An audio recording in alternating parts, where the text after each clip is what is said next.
ইহুদি এসে একজন মুসলমানের বিরুদ্ধে নালিশ করেছে আল্লাহর নবীর দরবারে। নবীজি সাক্ষ্য প্রমাণ নিয়ে সবকিছু শুনে মিলে রায় দিলেন ইহুদির পক্ষে, মুসলমানের বিপক্ষে। কারে কয় মিজান। তিনি চলে গেলেন হযরত ওমর রাদিয়াল্লাহু তাআলা আনহুর কাছে। কপাল কত খারাপ, তার কাছে গিয়ে বলছেন, এখন ভাই ওমর, একটা বিচারের ছানি করার জন্য আসছি। বলে ছানি আসছে আমার কাছে, পয়লা গেছিলাম তার কাছে, গেছিলাম মুহাম্মদ সাল্লাল্লাহু আলাইহি ওয়াসাল্লামের কাছে। দেখেন অবস্থাটা, সবকিছু শুনে নিলে আমি মুসলমান, চান্দা দেই, জিহাদের পয়সা দেই, সাথে সাথে থাকি, জামাতে নামাজ পড়ি, জিহাদের ময়দানে যাই। বিচারটা আমার পক্ষে না হয়ে রাসূল রায় দিয়ে দিলেন। এটা একটা কথা হইল নাকি? আপনি বিচক্ষণ মানুষ, সবকিছু শুনে মিলে আপনি বিচারটার ছানি করে দেন। হযরত ওমর বলেন, বাবাজি অপেক্ষা করো, আমি তোমার বিচারে ছানি করতেছি, দাঁড়াও।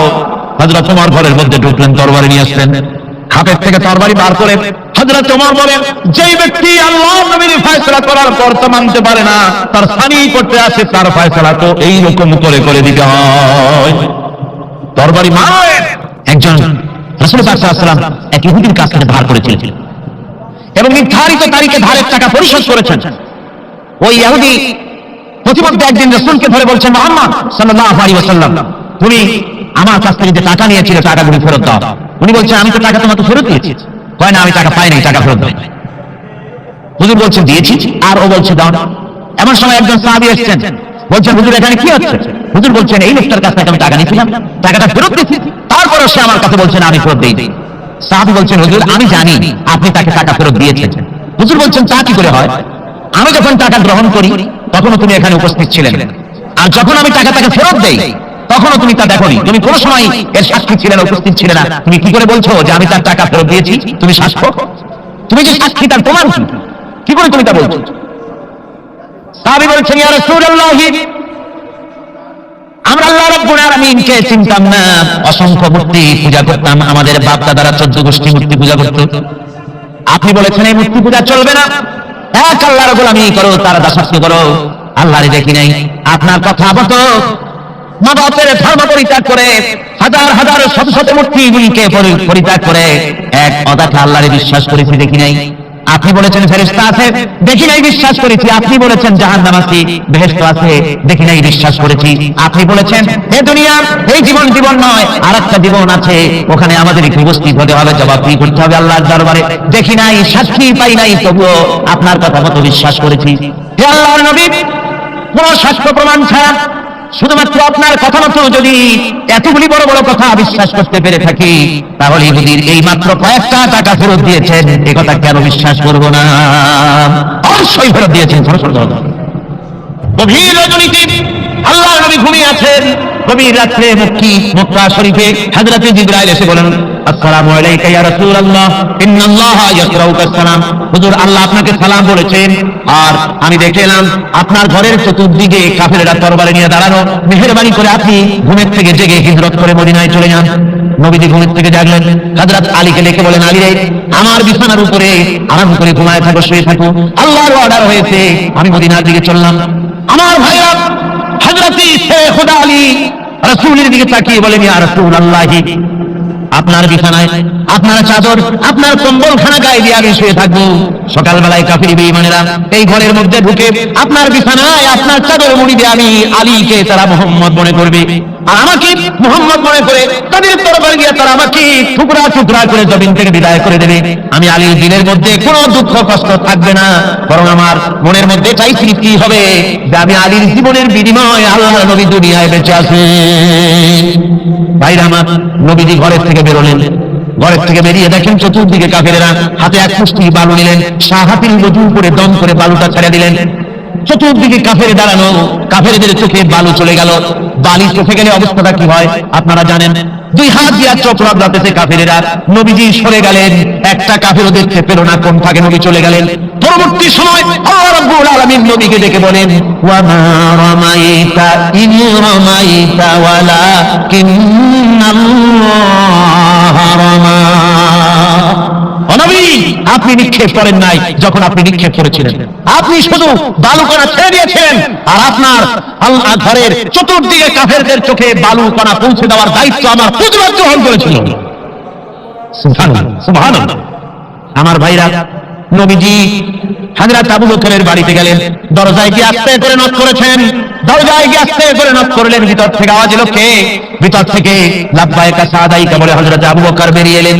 আল্লাহর নবী জিজ্ঞাসা করলেন, আবু বকর এক ডাক দিলাম আর তুমি এক ডাকে সাড়া দিলে, তুমি কি ঘুমাও নাই? হযরত আবু বকর বলেন, ইয়া রাসূলুল্লাহ, আপনি বলেছিলেন আমাকে সাথে নিয়ে হিজরত করবেন, আমি চিন্তা করেছি না জানি কত গভীর রাত্রি নবীজি আসেন, আর আমার দরজার কিনারে দাঁড়ায়া নবীজি যদি দাঁড়ায়া দাঁড়ায়া ডাকে আবু বকর আবু বকর বলে, আমি আবু বকর যদি বিছানায় ঘুমায় আরাম করতে থাকে, নবীজির সঙ্গে বেয়াদবি হয়ে যাবে, এই ভয়তে আমি বিছানায় না শুয়া এই দেওয়ালের সঙ্গে দাঁড়ায়া দাঁড়ায়া ঘুমাচ্ছিলাম। ভাইরা আমার, নবীজি হযরত আবু বকরকে নিয়ে চললেন, কাবার দিকে তাকালেন, বাইতুল্লাহ শরীফের দিকে তাকায়া নবীজি চোখ থেকে দরদর করে পানি পড়ে আর ডাকে বলে, খানায় খাবা, ওরে খাবা, বড় আশা ছিল তোর খেদমত করবো প্রাণ ভরে, কিন্তু তোর নিষ্ঠুর সন্তানেরা তোর কাছে আমারে থাকতে দিল না রে। নবীজি হযরত আবু বকরকে নিয়ে মদিনার দিকে না গিয়া উল্টা পথে জিয়াদ মহল্লার ভিতর দিয়া, মিসকালার ভিতর দিয়া, আবার জাবালের সূরের দুইটা পাহাড় পাড়ি দিয়া জাবালের সূরে যখন উঠলেন, ফজরের রক্ত হয়ে গেল। হযরত আবু বকর বলেন, হুজুর গুহার একটা পায়া গেছি, এর মধ্যে ঢুকি, তা না হলে কাফেরেরা দেখে ফেলবে, হুজুর আপনি বাইরে বসেন, আগে আমি ভিতরে ঢুকি, যেহেতু গুহার মধ্যে সাপ বিচ্ছু থাকতে পারে, যদি কোনো সাপ বিচ্ছু থাকে আঘাত আমার প্রতি আসুক, আল্লাহর নবী মাহফুজ থেকে যান। হযরত আবু বকর গুহা সাফ করে হুজুরকে ডাকলেন। হুজুর বলেন, আবু বকর সারা রাত হেঁটে হেঁটে পা বেদনা হয়ে গেছে, তুমি বসো, তোমার উপরে মাথা রেখে আমি একটু ঘুমাইয়া যাই। নবীজি আরাম ফরমালেন। হযরত আবু বকর নজর করে দেখেন গুহার ভিতরে অনেকগুলি গর্ত, কোন গর্ত থেকে কোন সাপ বিচ্ছু আসে নাকি, রুমাল ছিঁড়ে ছিঁড়ে গর্ত বন্ধ করতেছিলেন। দু একটা গর্ত যা বন্ধ করা গেল না, পা দিয়া হযরত আবু বকর চেপে ধরেছেন, এক পাহাড়িয়া বিষধর সাপ শুরু করেছে হযরত আবু বকরের পায়ের উপরে। হযরত আবু বকর বিষের যন্ত্রণায় চোখ দিয়া দরদর করে পানি পড়ে। হুজুর সঙ্গে সঙ্গে মুখ থেকে থুতু মোবারক বার করে সাবে কাটা জায়গায় থুতু মোবারক লাগিয়ে দিলেন, যন্ত্রণা বন্ধ হয়ে গেল। হযরত রাসূল বলেন, আবু বকর এত সময় কষ্ট করলে কেন, আগে আমারে বলো নাই কেন, তাহলে তাড়াতাড়ি সেরে যেত, এত কষ্ট তোমার হতো না। হযরত আবু বকর বলেন, ইয়া রাসূলুল্লাহ, এটা তো সাপে কাটার যন্ত্রণা, এর থেকে বেশি যন্ত্রণা যদি আমার হতো, যন্ত্রণার চোটে যদি আমার কলিজা ছিঁড়ে যেতে লাগতো, তবুও আল্লাহর নবী আরাম ফরমাচ্ছেন, নবীর আরামের ভিতরে আমি বিঘ্ন ঘটাতে পারতাম না। ভাইরা আমার, কাফেরেরা খুঁজতে খুঁজতে দুদিন পরে যখন এই জায়গায় তারা চলে এসেছে, এখানে এসে তারা গুহার কাছে পায়ের চিহ্ন শেষ দেখলো। একজন বলে ভিতরে আছে, আর একজনে বলে নাই, আর একজন বলে আছে, আর একজন বলে নাই। হযরত আবু বকর বলেন, ইয়া রাসূলুল্লাহ, আমরা ধরা পড়ে গেছি, পালাবার কোনো পথ নাই, আমরা তো ধরা পড়ে গেলাম। সূরা তাওবার ভিতরে আল্লাহ রাব্বুল আলামিন এই কথাটা এভাবে তুলে ধরেছেন, ইয ইয়াকুলু লিসাহিবিহি লা তাহজান ইন্নাল্লাহা মা'ানা। আল্লাহ নবী ডেকে বলেন, আবু বকর ভয় পেও না, আমরা মাইনরিটি নই, আমরাই মেজরিটি, আমাদের সংখ্যাই বেশি, ওদের ভয় তুমি করো না, কোনো চিন্তা করো না, ভয় পেও না, আল্লাহ রাব্বুল আলামিন আমাদের সাথে আছেন। সুবহানাল্লাহ। আমার ভাইরা, বান্দা যখন আল্লাহর প্রতি ঈমান আনে, আল্লাহর প্রতি যখন তার মহব্বত বেড়ে যায়, আল্লাহর উপরে যখন সে নির্ভর করতে শেখে, তখন সে দুর্জয় নরসার্জুনে পরিণত হয়ে যায়। জোরে বলেন সুবহানাল্লাহ। সে বীর পুরুষ, দুর্জয় নরসার্জুন। কারো হুঙ্কার, কারো অগ্নিচক্ষু, হাসির মঞ্চ, সে জরিমানা, এগুলির ভয়তে ভীত হয় না। কে? মুমিন। কে হয় না? সে একমাত্র নির্ভর করে কার উপরে? বলেন কার উপরে? রাসূল পাক সাল্লাল্লাহু আলাইহি ওয়াসাল্লাম তিনি হযরত আলীর হাতে তরবারি উঠায় দিলেন।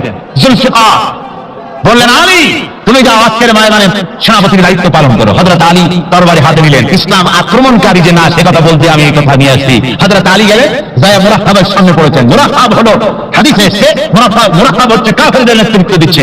মুরাহাব বলছে, আলী তোমাকে আমি কিন্তু ভালোবাসি, তুমি আসলে কেন? তোমার প্রতি আমার একটা সফট কর্নার আছে আমার অন্তঃকরণে। তুমি তোমার ছেলে মেয়েকে কি এতিম বানাতে চাও? তোমার বউকে কি বিধবা করতে চাও? আমি তো সেই দিই যে আমার সামনে এসে কেউ কল্লা সাথে নিয়ে যেতে পারে নাই, সুতরাং তুমি যদি ওদেরকে এতিম আর বিধবা করতে না চাও, আমার সামনে থেকে সরে যাও। হযরত আলী বলেন, মুরাহাব তুমি কাকে ভয় দেখাতেছ? তোমার তরবারি এই সমাজের কিছু কাফেরেরা ভয় করতে পারে, তুমি কি আমারে চেনো নাকি? তুমি কারে ভয় দেখাও? तमाम পৃথিবীর সমস্ত কাফেরদের উপরে আল্লাহ রাব্বুল আলামিন আমাকে বাগ বানায় পাঠিয়েছেন। তরবারি দিয়ে প্রমাণ হবে। মুনাফিক বলে তুমি আঘাত করো, কয় না আক্রমণ তো করবো না আমি, আগে তুমি করো, আমি প্রতিহত করব, আক্রমণ আক্রান্ত হলে পরে তারপরে জবাব দেব। এরপরে মুনাফিক আঘাত হানতে লাগলো। হযরতে আলী সমস্ত রণকৌশল দিয়ে আঘাতগুলি তিনি ফিরিয়ে দিতে লাগলেন। এরপরে হযরতে আলী বলছেন মুনাফিক এবার তৈরি হও আমার আঘাত সহ্য করার জন্য। হযরতে আলী জুলফিকার তুলে আঘাত করলেন, এক আঘাতেই দেখা গেল মুনাফিকের মাথা হযরত আলীর তরবারির মুঠা পর্যন্ত মাটির ভিতরে গেড়ে গিয়েছে। খায়বারের দুর্গ দখল হয়ে গেল। পরের দিন আল্লাহর নবী বলেন, আলী শুনতে পেলাম তোমার ঢাল ভেঙে গিয়েছিল, তারপরে তুমি যুদ্ধ করলে কি দিয়ে? হযরত আলী বলেন, হুজুর আমুস দুর্গের ওই কবাটটা, লোহার কবাটটা বাম হাতে নিয়ে আর ডান হাতে তরবারি নিয়ে লড়াই করেছি। হুজুর বলেন, কি করে মানুষ কেমনে এত বড় দুর্গের লোহার কবাট হাতে নিয়ে যুদ্ধ করে, একটু দেখাও তো দেখি। হযরত আলী গতকালকের মতো বাম হাত দিয়ে ধরেছেন, নাড়াতে পারেন না, এবার ডান হাত দিয়ে ধরেছেন, নাড়াতে পারেন না। ডান আর বাম দুই হাত দিয়ে সমস্ত শক্তি দিয়ে এমন জোরে টান মেরেছেন, প্রতিটি লোমকূপের গোড়া থেকে ঘাম বেরিয়ে এসেছে, এক চুলো নড়াতে পারেন নাই। হযরত আলীর মুখখানা মলিন হয়ে গেছে লজ্জায়। হযরত আলী রাদিয়াল্লাহু তাআলা লজ্জা পেয়ে গেছেন। রাসূল পাক সাল্লাল্লাহু আলাইহি ওয়াসাল্লাম বলেন, আলী লজ্জা পাওয়ার কোনো কারণ নাই, চিন্তা করার কোনো কারণ নাই, তোমার নিজস্ব শক্তি দিয়ে তুমি লড়াই করতে পারো নাই। এত বড় লোহার দরজা নিয়ে কবাট নিয়ে মানুষ ভাবে লড়াই করতে পারে না। আল্লাহ তার দ্বীনকে বিজয়ী করার জন্য তোমার ভিতরে আল্লাহ রাব্বুল আলামিন ক্ষমতা দিয়েছিলেন। জোরে বলেন সুবহানাল্লাহ। আল্লাহ রাব্বুল আলামিন এই জিহাদের ময়দানে যখন মানুষ আসে, আল্লাহ তাদের উপরে মদদ দান করেন। 3000 সৈন্য নিয়ে সাহাবায়ে কেরাম আর এই সাহাবী সব চললেন, মোতারকম করে লড়াই হলো। এই লড়াইয়ের ময়দানে হযরতে যায়েদ অনেকগুলি কাফির সৈন্যকে জাহান্নামে পাঠিয়ে দিয়ে তিনি নিজেও শহীদ হয়ে গেলেন। এবার জাফর হাতে তরবারি আর এক হাতে ঠান্ডা নিয়ে এগোচ্ছেন সামনের দিকে। কাফেররা হযরত জাফরকে ঘিরে ফেলে দিল। আমার বন্ধুগণ, কাফেররা ঘিরে ধরে তরবারি আঘাত করল জাফরের ডান হাতে। এই কাটা দুইটা হাত দিয়ে বুকের সাথে হযরত জাফর ইসলামের পতাকাটাকে জড়াইয়া ধরলেন। পাশের সাহাবীকে ডেকে বলেন, ও রাসূলুল্লাহর সাহাবী শোনো, আল্লাহর নবীকে আমার সালাম বলে দিও আর শোনাইয়া দিও, জীবনের শেষ মুহূর্ত পর্যন্ত ইসলামের পতাকা উঁচু করে রেখেছিলাম, মাটিতে পড়তে দেই নাই। আমার মনে হয় আমি এখন শহীদ হয়ে যাব, যেহেতু আমি এখন আমার নাকের ভিতরে আল্লাহর জান্নাতের সুঘ্রাণ পেতেছি। হযরত জাফর শহীদ হয়ে গেলেন। হযরত আব্দুল্লাহ বিন রাওয়াহা, হযরত আবু উবাইদা দুজনে মিলে ছুটলেন ঠান্ডা ধরার জন্য। ওনারা বলেন, এগিয়ে গিয়ে দেখি সামনের পরে চূড়ে পতাকা উঠতেছে। ভাবলাম আমরা যাওয়ার আগে ইসলামের পতাকা কে ধারণ করলো। কাছে গিয়ে দেখি হযরত জাফরের ডান হাত এক পাশে পড়ে থেকে ইসলামের পতাকা কামড়ায় ধরে উঁচু করে রেখে দিয়েছে। আমার বন্ধুগণ, হযরতে আবু উবাইদা বলেন, আমি হযরতে সাদেক হযরতে জাফরের হাত পা মাথা মস্তক একত্রিত করে তার পা থেকে শুরু করে মাথা পর্যন্ত চুমা খাইলাম, তাকে জানাজা করে দাফন করে রাখলাম কবরের ভিতরে। রাতের বেলায় স্বপ্নে দেখি হযরতে জাফর আল্লাহর জান্নাতের ভিতরে ফেরেশতাদের সঙ্গে উড়ে বেড়াতেছেন। আমি জিজ্ঞেস করলাম, ও জাফর, আল্লাহ তোমার সাথে কি ব্যবহার করেছেন? হযরতে জাফর বলেছেন, ও আবু উবাইদা, আল্লাহ রাব্বুল আলামিন আমাকে বলেছেন, জাফর রে, আমি তোমার শাহাদাতে খুশি হয়েছি, তুমি আমার কাছে আর কি চাও? হযরতে জাফর বলেন, আয় আল্লাহ পাক, কিচ্ছু চাই না, শুধু একটা দাবি, দুনিয়ায় তুমি মেহেরবানি করে আমাকে পাঠায় দাও আর একবার যদি যেতে পারি, তাহলে তোমার দুনিয়ার বুকে তোমার দ্বীন কায়েমের জন্য কাফেরদের বিরুদ্ধে লড়াই করে আমার জীবনটা আর একবার দিয়ে আসি। আমার বন্ধুগণের জন্য আল্লাহ রাসূল বলেছেন, হাদিস শরীফে এসেছে, আমার ইচ্ছা হয় জিহাদ করি, শহীদ হই, আবার যদি জিন্দা হই, আবার জিহাদ করি, শহীদ হই, আবার যদি জিন্দা হতে পারি তাহলে আবার জিহাদ করি, আবার শহীদ হই। যেহেতু শাহাদাতের মওতের মতো এত বড় মর্যাদা সম্পন্ন মওত আর পৃথিবীতে হতে পারে না। আমার ভাইরা, ইসলামের জন্য জান দেওয়ার জন্য, মাল দেওয়ার জন্য সাহাবায়ে কেরাম এভাবে প্রস্তুত ছিলেন। নিজেদের জীবন তারা আল্লাহর সামনে নজরানা পেশ করেছেন, শহীদ হয়েছেন। আল্লাহ দ্বীন কায়েমের জন্য তারা প্রচেষ্টা করেছেন। ইসলামকে প্রতিষ্ঠিত করার জন্য প্রয়োজন রয়েছে জিহাদের। কিসের প্রয়োজন? জিহাদের প্রয়োজন। সেই জিহাদ করতে কি আপনারা তৈরি আছেন? জিহাদের জন্য তৈরি আছেন? সেই জিহাদ কিন্তু সেই জিহাদ মানে কি? সেই জিহাদের আবার অপব্যাখ্যা করা হয়েছে। জিহাদের অপব্যাখ্যা করা হয়েছে এইভাবে যে ওয়ালাকিন কালান্দার কাফে দুশমনাত, দুশমনের হাতে কলম ছিল, ওরা যেমন খুশি আমাদের ইতিহাসকে চিত্রিত করেছে। ওরা বলেছে ইসলামের ইতিহাস থেকে তরবারি আর রক্তের গন্ধ আছে, কিন্তু আসলে জিহাদের অর্থ তো তরবারির যুদ্ধ নয়। জিহাদের অর্থ হচ্ছে যে কোনো উদ্দেশ্যকে সফলতায় পর্যবসিত করার জন্য যে প্রাণান্তকর প্রচেষ্টা করা হয়, ওই প্রচেষ্টার আরবি নাম হচ্ছে জিহাদ। জিহাদ যেটাকে বলা হয়েছে ওটা হচ্ছে যে কোনো উদ্দেশ্যকে সফলতায় পৌঁছানোর জন্য যে চেষ্টা, ওই চেষ্টার নাম জিহাদ। তবে এই চেষ্টা করতে গিয়ে যখন বাধা আসে সশস্ত্র, ওই সশস্ত্র বাধার মোকাবেলা সশস্ত্রভাবে করা যেটা, ওইটা হচ্ছে জিহাদের চূড়ান্ত রূপ। কথা বুঝেছ? ইসলাম প্রথমে কাউকে আক্রমণ করে না, ইসলাম প্রথমে কাউকে আক্রমণ করে না, আক্রান্ত হলে পরে তারপরে এর জবাব দেয়, ঠিক কিনা? দেখেন না হযরত আলী রাদিয়াল্লাহু তাআলা আনহু ওই যে খায়বারের যুদ্ধে, সেখানে কেউ খায়বারের এই দুর্গ মুসলমানদের হাতে আসে না, প্রতিদিন যুদ্ধ হচ্ছে, অথচ যুদ্ধে কোনো ফলাফল দেখা যাচ্ছে না। হযরতের এশার নামাজের পর হুজুর বলছেন, ও সাহাবীরা, আগামীকাল আমি এমন এক ব্যক্তির হাতে ইসলামের ঝান্ডা তুলে দেব যাকে আল্লাহ এবং আল্লাহ রাসূল বেশি ভালোবাসেন, এবং তিনিও আল্লাহ এবং আল্লাহ রাসূলকে বেশি ভালোবাসেন, আর তার হাতেই বিজয় হবে। হযরত ওমর রাদিয়াল্লাহু তাআলা আনহু বলেন, আমার এরকম পেরেশানির রাত জীবনে আর কখনো গেছে কিনা জানি না, আমি সারা রাত পেরেশান ছিলাম যে ওই ব্যক্তিকে আমি হতে পারবো। হযরতের নামাজের পর আল্লাহর নবী বলছেন, সাহাবীরা, আমার আলী কোথায়, তাকে দেখছি না কেন? সবাই বলছেন, হুজুর হযরত আলীর চোখ উঠেছে, তাই নামাজে জামাতে শরীক হতে পারেন না। হুজুর বলেন, তাকে নিয়ে আসুন। দুজন সাহাবীর কাঁধের উপর ভর করে হযরত আলী এলেন। হুজুর সাল্লাল্লাহু আলাইহি ওয়াসাল্লাম তার মুখের থুতু মোবারক নিয়ে হযরত আলীর চোখে লাগিয়ে দিলেন, সাথে সাথে আগের থেকেও ভালো দৃষ্টিশক্তি সম্পন্ন হয়ে গেলেন। সুবহানাল্লাহ। আমার ভাইরা, জিহাদের ভিতরে সাহাবাইকে আল্লাহর জান্নাতে যাওয়ার জন্য তারা জিহাদ করেছেন। তারা দেশ দখলের জন্য জিহাদ করেন নাই, দিন প্রতিষ্ঠার জন্য লড়াই করা ফরজ। দিন প্রতিষ্ঠার জন্য লড়াই করা কি? জনগণ কি? আর এই ফরজ দায়িত্ব পালন করতে গিয়ে যদি কেউ মারা যায়, তাহলে কোথায় যাবে? কোথায় যাবে? ওই শাহাদাতের মত হচ্ছে একটা সেতু, একটা সেতু বা একটা ব্রিজ, একটা সাঁকো, এপারে দুনিয়া, ওপারে আল্লাহর জান্নাতুল ফেরদাউস। জোরে বলেন সুবহানাল্লাহ। এই জন্য হযরত ওমর ফারুক রাদিয়াল্লাহু তাআলা আনহু সব সময় দোয়া করতেন, আল্লাহুম্মা রযুকনি শাহাদাতান ফি সাবিলিক ওয়াজআল মাউতি ফি বালাদি রাসূলিক। আল্লাহ রাব্বুল আলামিন, আমাকে রাসূলের শহরে মওত দাও, আর আমাকে তোমার দ্বীনের রাস্তায় শাহাদাত মঞ্জুর করো। জোরে বলেন আমিন।